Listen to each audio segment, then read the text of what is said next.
Senator Ted Cruz with us for a quick look at Obamacare. Senator, welcome, sir. How you doing? Mark, good morning. Good to be with you. Great to have you. We're in a real short pocket of time here, so let me dive right in. Everybody freaking out that it's all being done in the McConnell's office. I've tried to push back against that somewhat, saying that if you open it up all now, you'll get nothing but a barrage of Democrats pushing for single payer. Is there some logic to formulating the first push for repeal behind closed doors? Well, sure. First of all, a lot of the Democrats who are complaining that this issue hasn't been debated enough, that complaint is more than a little ridiculous. I think there's been no political issue debated more in the last 7 years than Obamacare. We've had now 3 major elections that hinged on Obamacare: the Republican landslide in 2010, the Republican landslide in 2014, and then our presidential victory in 2016. Obamacare was front and center.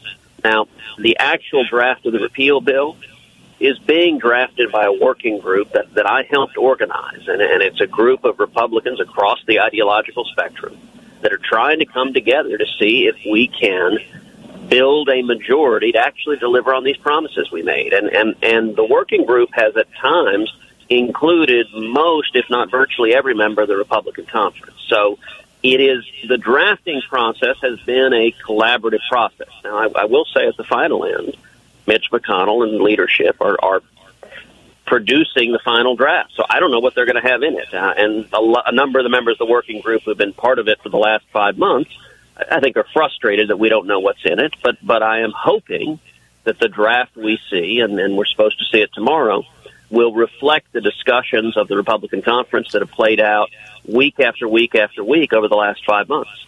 And it seems the measuring sticks will be, does it really lower people's premiums? Does it really fix the underlying problems?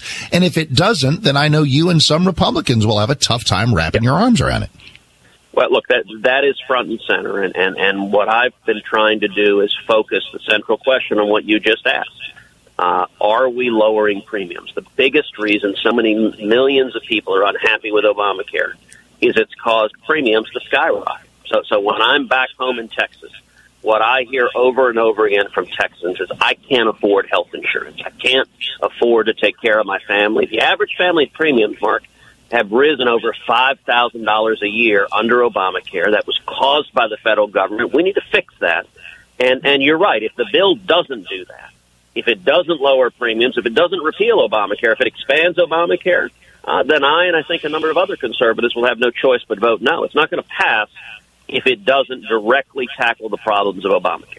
Senator Ted Cruz with us, and pardon the brevity, but the clock is what it is. We got about a minute. Nice win for Karen Handel last night, and it is bigger because the Democrats are not just fighting us on policy. They want to impeach. They want to destroy this presidency. Do you believe that 2018 is one of the biggest off-year elections ever? Well, 2018 is certainly important. The Democrats framed Karen Handel's election in Georgia as a referendum on Trump. Well, that's the second referendum they've lost now. They lost in November. For that matter, they lost in Kansas. They lost in Montana. Every one of these congressional races, the Democrats are pouring millions and tens of millions of dollars into, and they're losing. I think the American people support a common-sense conservative vision. Now it's up to us to deliver, and that's taking every waking moment of my time, is working with the president and Congress to deliver on our promises, repeal Obamacare, tax reform, reg reform, and the U.S. Supreme Court.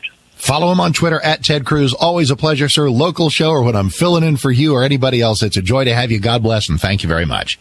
Thank you, my friend. God bless.